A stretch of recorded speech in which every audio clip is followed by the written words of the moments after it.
नमस्कार साथियों, एक बार पुनः आपका स्वागत है NIC classes by Munis YouTube channel पर। जैसा कि सामान्य अध्ययन से संबंधित एक प्रश्नों की श्रृंखला हम लाते हैं आपके लिए, जो आगामी प्रतियोगी परीक्षाओं को ध्यान में रख करके तैयार की जाती है। और इसको बनाने के पूर्व बहुत सारे आयोगों के पाठ्यक्रम को भी देखा जाता है और प्रीवियस ईयर के क्वेश्चन पेपर को देख करके अनुमान लगाया जाता है कि भावी समय में ऐसे प्रश्न आपसे पूछे जा सकते हैं। तो जहां जहां भी आपसे सामान्य दिन पूछा जाएगा वहां पर हमारी यह जो श्रृंखला है वह निर्णायक सिद्ध होने वाली है, क्योंकि इस सीरीज में हम प्रीवियस ईयर के क्वेश्चन पेपर के साथ साथ वर्तमान परिदृश्य को देखते हुए करंट अफेयर्स के क्वेश्चन भी इसमें हम लगातार शामिल कर रहे हैं और इसकी ज्यादा से ज्यादा व्याख्या देने का हम प्रयास करते हैं।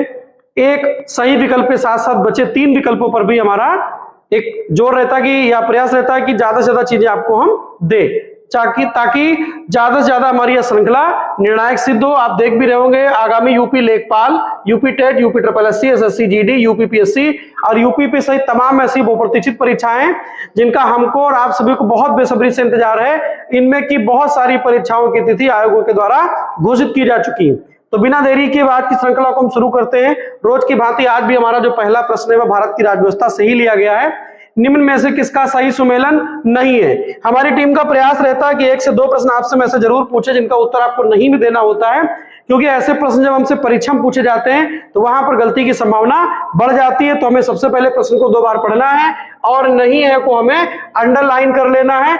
अब हम 4 विकल्पों पर बात करेंगे। यह प्रश्न भारत की राज्य व्यवस्था से लिया गया है। अनुच्छेद 126 सुप्रीम कोर्ट में कार्यवाहक या कार्यकारी मुख्य न्यायाधीश।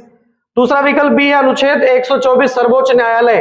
तीसरा विकल्प है अनुच्छेद 214 उच्च न्यायालय की स्थापना। और चौथा और अंतिम विकल्प दिया है अनुच्छेद 143 उच्चतम न्यायालय का अभिलेख न्यायालय होना।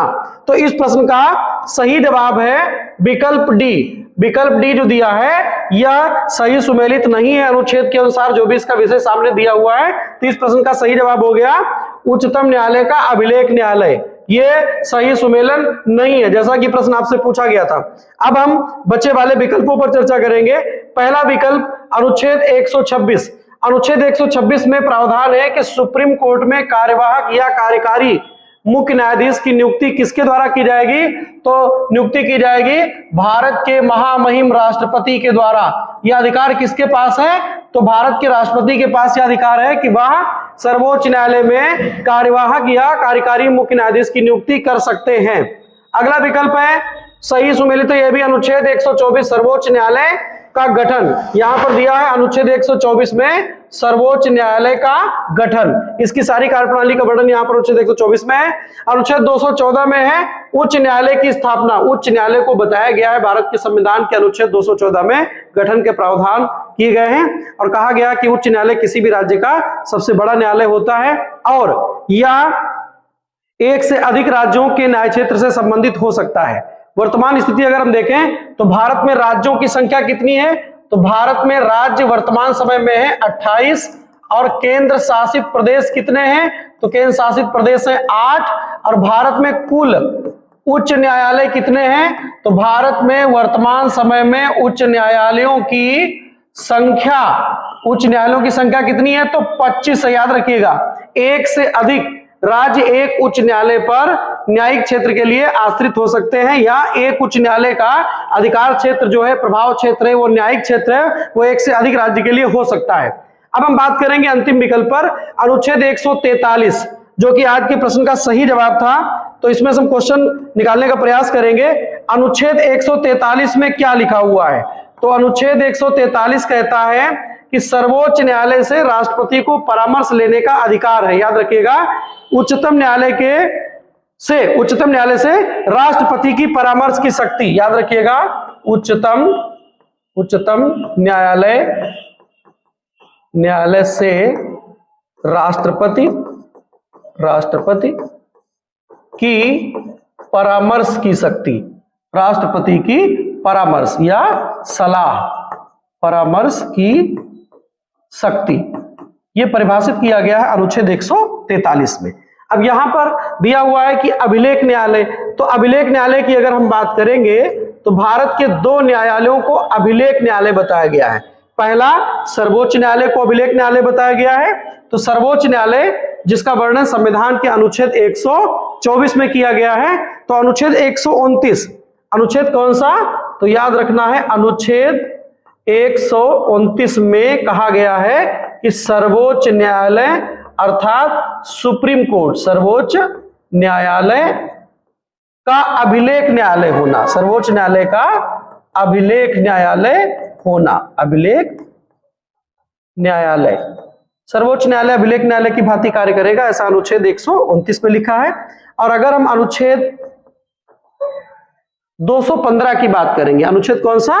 215, 215 में कहा गया है उच्च न्यायालयों, उच्च न्यायालयों का अभिलेख न्यायालय होना, अभिलेख न्यायालय होना। उच्च न्यायालय को अभिलेख न्यायालय की शक्तियां संविधान के अनुच्छेद 215 में दी गई हैं। अनुच्छेद 129 कहता है सर्वोच्च न्यायालय का अभिलेख न्यायालय के रूप में कार्य करना। अनुच्छेद 143 जैसा कि अंतिम विकल्प यहां पर दिया हुआ था, उच्चतम न्यायालय से राष्ट्रपति की परामर्श की शक्ति का वर्णन संविधान के अनुच्छेद 143 में है। भारत के राष्ट्रपति विधिक मामले पर परामर्श सर्वोच्च न्यायालय से ले सकते हैं। और राष्ट्रपति के पास एक विकल्प और है जिसके द्वारा राष्ट्रपति महोदय के द्वारा विधिक परामर्श लिया जा सकता है, जिसका वर्णन संविधान के अनुच्छेद 76 में किया गया है, भारत का महान्यायवादी या attorney general of India, attorney general of India या भारत के महान्यायवादी से राष्ट्रपति के द्वारा विधिक परामर्श लिया जा सकता है। और अनुच्छेद 143 में भी यह वर्णन है कि राष्ट्रपति को विधिक परामर्श लेने का अधिकार है, ऐसा अनुच्छेद 143 में उल्लेख किया गया है। आगे बढ़ते हैं, अगला प्रश्न आपके सामने है, भारतीय वास्तुकला में सुर्खी का प्रयोग मुख्यतः किस काल में प्रारंभ हुआ था? यह प्रश्न भारत की कला संस्कृति से लिया गया है। तो भारत की जो वास्तुकला है, हमारे भारत की जो स्थापत्य कला है, उसमें सुर्खी का प्रयोग कब से किया जा रहा है और सुर्खी है क्या, हम लोग ये भी जानेंगे। 4 विकल्प यहां पर दिए गए। पहला है सल्तनत काल, दूसरा है गुप्त काल, तीसरा है मुगल काल और चौथा विकल्प या अंतिम विकल्प यहां पर दिया है कुषाण काल। तो जो सुर्खी है वह कुषाण काल की एक विशेषता रही है। सुर्खी है क्या? तो पकी हुई मिट्टी, पकी हुई मिट्टी या ईंटों का चूर्ण बना करके, ईंटों का चूर्ण बनाकर उसे जलरोधी बनाना, जलरोधी बनाया जाता था, उसे वाटरप्रूफ बनाया जाता था। और जैसे हम लोग आज सीमेंट का प्रयोग करते हैं, सीमेंट, तो यह पूर्व में सीमेंट का विकल्प था। यह जो है सुर्खी क्या था? सीमेंट का विकल्प रहा है। आज देखते होंगे आप लोग भवन निर्माण शैली में सीमेंट का प्रयोग किया जाता है, तो सीमेंट का विकल्प जो है वह सुर्खी है। और कुषाण काल में इसका प्रयोग इमारतों में होता था चूने के साथ में। सुर्खी का प्रयोग किसमें होता था?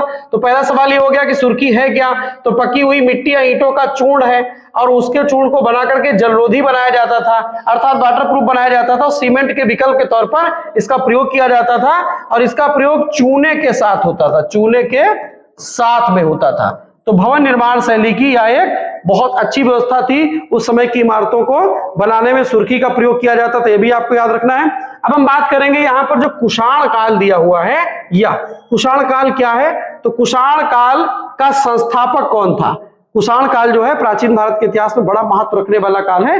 तो कुजुल कड़फिसेस, याद रखिएगा, इसके संस्थापक कौन है? कुजुल कड़फिसेस। कुजुल कड़फिसेस के द्वारा 30 ईस्वी में या प्रथम शताब्दी ईस्वी में इसकी स्थापना की गई। और इसका जो सबसे प्रतापी राजा हुआ उसका नाम है कनिष्क।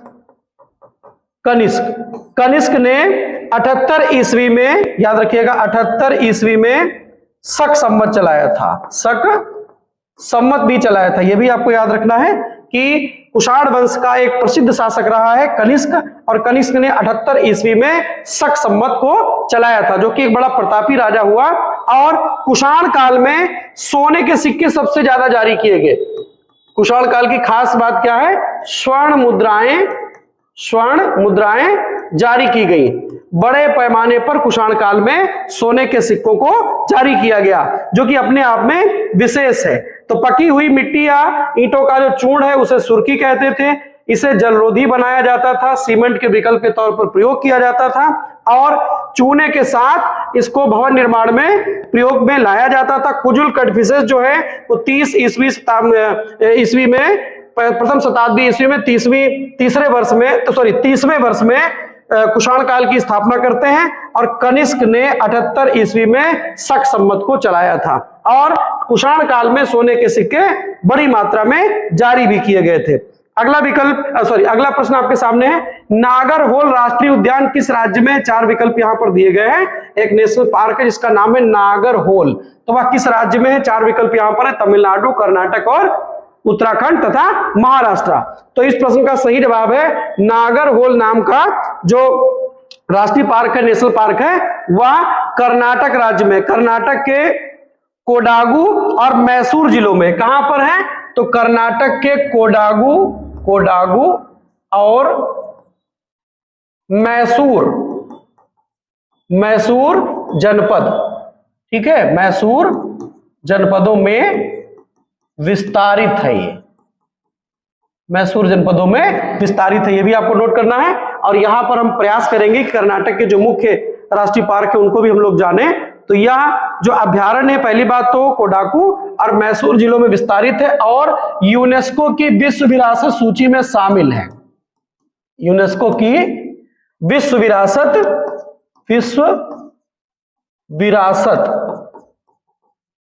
सूची में शामिल है, सूची में या शामिल है। यह भी एक अपने आप में खास बात है कि कोडागु और मैसूर जनपदों में विस्तारित है। नागरहोल राष्ट्रीय उद्यान कर्नाटक राज्य में है और यूनेस्को की विश्व विरासत सूची में इसे शामिल किया जा चुका है। अब हम बात करेंगे जो कर्नाटक के और प्रमुख राष्ट्रीय उद्यान है, इसका एक नाम और भी रखा गया कोडागु का, राजीव गांधी राष्ट्रीय पार्क। याद रखिएगा, राजीव गांधी राष्ट्रीय पार्क, राजीव गांधी राष्ट्रीय पार्क के नाम से भी इसको जाना जाता है। और कर्नाटक राज्य के जो अन्य प्रमुख राष्ट्रीय पार्क है उनको भी हम लोग यहां पर जानेंगे। तो कर्नाटक दक्षिण भारत का एक प्रमुख तटवर्ती राज्य है, कन्नड़ वहां की भाषा है, बेंगलुरु वहां की राजधानी है, तटवर्ती राज्य है। तो वहां पर और कौन कौन से प्रमुख जो अभ्यारण्य है उनके बारे में चर्चा कर ले। कुद्रेमुख, बांदीपुर, ठीक है, तो एक हो जाएगा कुद्रेमुख, एक हो जाएगा बांदीपुर, ठीक है। अंसी, एक हो जाएगा अंसी राष्ट्रीय उद्यान, अंसी राष्ट्रीय उद्यान भी कर्नाटक राज्य में ही है, यह भी आपको याद रखना है। और सबसे प्रसिद्ध है बन्नेरघट्टा,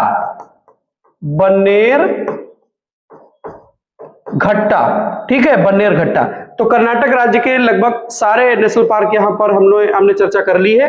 कोडागु और मैसूर जनपदों में विस्तारित है, यूनेस्को की विश्व विरासत सूची में शामिल है। इसका नया नाम राजीव गांधी राष्ट्रीय पार्क है, जो कि भारत के पूर्व प्रधानमंत्री के नाम पर रखा गया है। कुद्रेमुख, बांदीपुर और अंसी और बन्नेरघट्टा कर्नाटक के अन्य प्रमुख राष्ट्रीय पार्क हैं। ये भी लोग नोट करिएगा कि कर्नाटक के अन्य प्रमुख जो राष्ट्रीय पार्क हैं, कुद्रेमुख, बांदीपुर, अंसी और बन्नेरघट्टा। अब यहां पर हम बचे वाले विकल्पों पर चर्चा करेंगे। तो पहले विकल्प के तौर पर यहां पर दिया हुआ है, यहां पर है कर्नाटक, ठीक है, सॉरी तमिलनाडु। तो तमिलनाडु में कौन कौन से ऐसे राष्ट्रीय उद्यान हैं जिनके बारे में चर्चा की जानी चाहिए? तमिलनाडु यहां पर पहला विकल्प है। तो तमिलनाडु में अगर देखा जाए तो मुदुमलाई, इंदिरा गांधी, गिंडी, मुगुर्थी और मन्नार की खाड़ी नाम के राष्ट्रीय उद्यान यहां पर हैं, जो कि पूर्व की परीक्षाओं में पूछे भी जा चुके हैं। उत्तराखंड हमारे विकल्प में है, तो राजाजी, गंगोत्री, फूलों की घाटी, गोविंद पशु विहार, नंदा देवी और जिम कार्बेट, जिसका नया नाम है रामगंगा नेशनल पार्क। अब हम बात करेंगे अंतिम विकल्प जो हमारा महाराष्ट्र है, संजय गांधी राष्ट्रीय उद्यान, पेंच राष्ट्रीय उद्यान, नवेगांव राष्ट्रीय उद्यान, गुगामल राष्ट्रीय उद्यान, चंदोली राष्ट्रीय उद्यान आदि राष्ट्रीय उद्यान यहां पर है। अन्य जो राष्ट्रीय उद्यान है वो यहां पर है। आगे बढ़ते हैं, अगला प्रश्न आपके सामने है, कनिष्क बौद्ध धर्म की किस शाखा का अनुयायी था? हीनयान, महायान, वज्रयान या उपरोक्त सभी को मानता था? जैसा कि कनिष्क के बारे में भी आपको बताया गया था पूर्व के प्रश्न में, 78 ईसा पूर्व उसने शक संवत चलाया था, याद रखिएगा 78 ईसा पूर्व। तो कनिष्क जो है वह बौद्ध धर्म का अनुयायी था, ये बात तो बिल्कुल प्रश्न स्पष्ट हो जाती है, लेकिन बौद्ध धर्म की किस शाखा को मानता था वह, तो वह महायान शाखा को मानता था।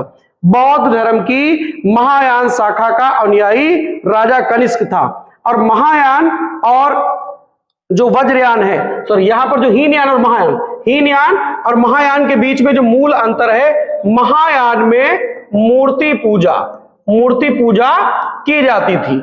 महायान शाखा के लोग मूर्ति पूजा को स्वीकारते थे, ठीक है, स्वीकारते थे। और हीनयान शाखा के लोग मूर्ति पूजा के विरोधी थे, वह मूर्ति पूजा में विश्वास नहीं रखते थे। आगे बढ़ते हैं, अगला प्रश्न आपके सामने है, भरनेर और कैमूर पहाड़ियां निम्नलिखित में से किस पर्वत श्रृंखला का भाग है?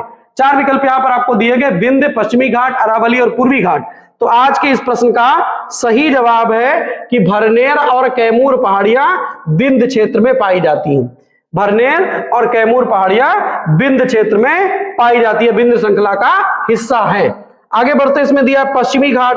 पश्चिमी घाट की खास बात यह है कि यह भारत का प्रमुख जैव विविधता तप्त स्थल है, जिसे कहा जाता है हॉट स्पॉट, अर्थात जैव विविधता की दृष्टि से अति संवेदनशील क्षेत्र यह घोषित किया गया है। और भारतीय परिक्षेत्र में सबसे ज्यादा बायोडायवर्सिटी पश्चिमी घाट में ही पाई जाती है। पश्चिमी घाट की खास बात यह भी कि यहाँ पर सदाहरित वन पाए जाते हैं और मानसून की दस्तक सबसे पहले पश्चिमी घाट के राज्य केरला में ही होती है, यह भी आपको याद रखना है। अरावली यह विश्व की सबसे पुरानी पर्वत श्रेणी है, विश्व की सबसे प्राचीन पर्वत श्रेणी है, यह भी आपको नोट करना है। पूर्वी घाट बंगाल की खाड़ी के समानांतर पूर्वी घाट के मैदान का विस्तार पाया जाता है। आगे बढ़ते हैं, अगला प्रश्न आपके सामने है, भारत की विदेशी मुद्रा का अधिकतम अंश किस मद में खर्च होता है? 4 विकल्प यहां पर आपको दिए गए। भारत का जो विदेशी मुद्रा भंडार है उसका व्यय सबसे ज्यादा किस मद में किया जाता है? तो 4 विकल्प यहां पर है, खाद्य आयात पर, ठीक है, खाद्य आयात पर, पेट्रोलियम, लौह इस्पात और प्रौद्योगिकी। तो इस प्रश्न का सही जवाब है पेट्रोलियम। भारत अपनी जरूरत का लगभग 80% से ज्यादा का पेट्रोलियम, 80% से ज्यादा का पेट्रोलियम का आयात करता है। भारत जो है इसका आयात करता है, 80% से ज्यादा पेट्रोलियम का भारत आयात करता है। जैसा कि आप देख रहे होंगे हाल फिलहाल के दिनों में ईरान, इजराइल और अमेरिका के बीच में जो जंग छिड़ी हुई है, उसमें भारत में भी पेट्रोल का या पेट्रोलियम के प्रोडक्ट का क्राइसिस बहुत तेजी से है। बहुत सारी ऐसी खबरें आती रहती हैं, आप लोग देख रहे होंगे। तो भारत अपनी ऊर्जा की जरूरतों के लिए जो पेट्रोलियम पदार्थ है, लगभग 80% से ज्यादा पेट्रोलियम का भारत आयात करता है। आगे बढ़ते हैं, अगला प्रश्न आपके सामने है, भोजन की ऊर्जा को नापने की यूनिट क्या है? वाट, ओम, हार्स पावर और कैलोरी। तो इस प्रश्न का सही जवाब है कि भोजन की ऊर्जा को कैलोरी में मापा जाता है। भोजन की ऊर्जा का मापन क्या है? तो आप बताएंगे कैलोरी है। आगे बढ़ते हैं, इसमें जो बचे वाले विकल्प है, वाट शक्ति या पावर का मापक है। वाट से क्या मापा जाता है? तो शक्ति का मापन किया जाता है, शक्ति या पावर, ठीक है, इसका मापन किया जाता है वाट से। ओम से क्या मापा जाता है? ये भी आप पढ़े होंगे, फिजिक्स का ये क्वेश्चन है। ओम से क्या मापा जाता है? तो विद्युत प्रतिरोध, यह विद्युत प्रतिरोध का मात्रक है, विद्युत प्रतिरोध, ठीक है, विद्युत प्रतिरोध का मात्रक है। और हार्स पावर, 1 हार्स पावर बराबर 746 वाट आपने पढ़ रखा होगा।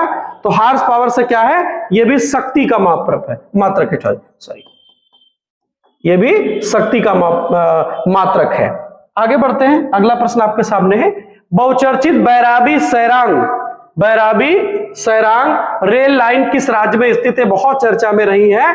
सिक्किम, अरुणाचल प्रदेश, मिजोरम और असम। यहाँ पर पूर्वोत्तर भारत के 4 राज्य दिए हुए हैं। आपको बताना है कि बैरागी और सैरांग रेल लाइन भारत के किस राज्य में है?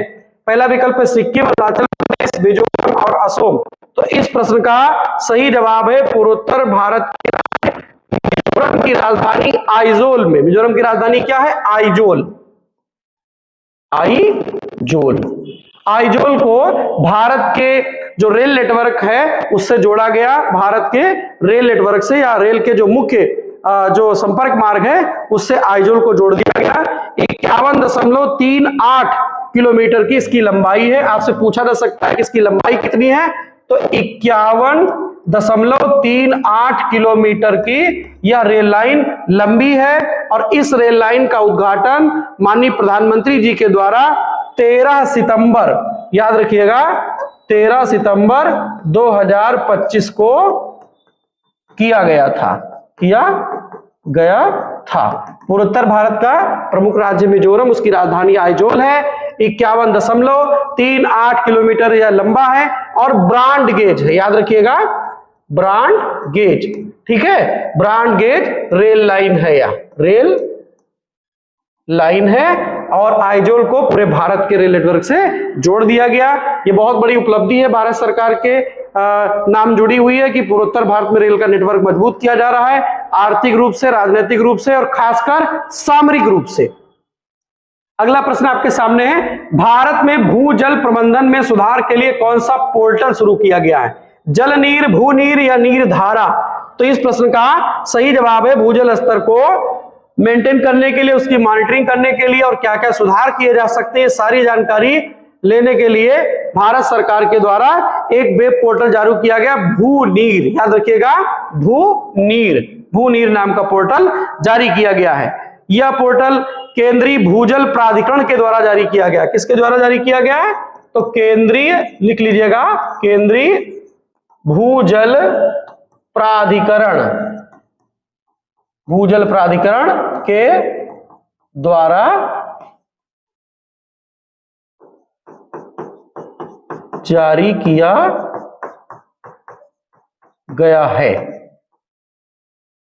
आज की श्रृंखला का हमारा अंतिम प्रश्न है, उत्तर प्रदेश के किस शहर को यूनेस्को की क्रिएटिव सिटीज नेटवर्क UCCN में गैस्ट्रोनॉमी पाक कला श्रेणी में शामिल किया गया? 4 विकल्प यहां पर है, मेरठ, गोरखपुर, लखनऊ और वाराणसी। तो हमारे आज के इस अंतिम प्रश्न का सही जवाब है प्रदेश की राजधानी लखनऊ को यूनेस्को के क्रिएटिव सिटीज नेटवर्क में गैस्ट्रोनॉमी पाक कला की श्रेणी में शामिल किया गया है। याद रखिएगा जो लखनऊ के लजीज व्यंजन हैं, लजीज व्यंजन, ठीक है, व्यंजन जो है इनके लिए इनकी जो उपलब्धि है या इनकी जो पब्लिसिटी है उसको ध्यान में रख करके लखनऊ को इसमें शामिल किया गया है। और इससे पूर्व कौन सा शहर है? तो इस श्रेणी में भारत का पहला शहर आपसे पूछा जाएगा, पहला शहर, ठीक है, किस श्रेणी में? तो UCCN, ठीक है, जैसा कि प्रश्न यहां पर पूछा गया है, क्रिएटिव सिटीज नेटवर्क में भारत का पहला शहर है हैदराबाद, याद कर लीजिएगा हैदराबाद। और दूसरा शहर आपसे पूछा जाएगा भारत का कौन है? तो भारत के हिसाब से दूसरा है और उत्तर प्रदेश के हिसाब से पहला शहर है उत्तर प्रदेश की राजधानी लखनऊ। तो अपने जो व्यंजन हैं विशेष प्रकार के, उनकी उपलब्धि के कारण लखनऊ को इस श्रेणी में शामिल किया गया है। आज की श्रृंखला आपको कैसी लगी हमें कमेंट के माध्यम से जरूर बताइएगा। धन्यवाद।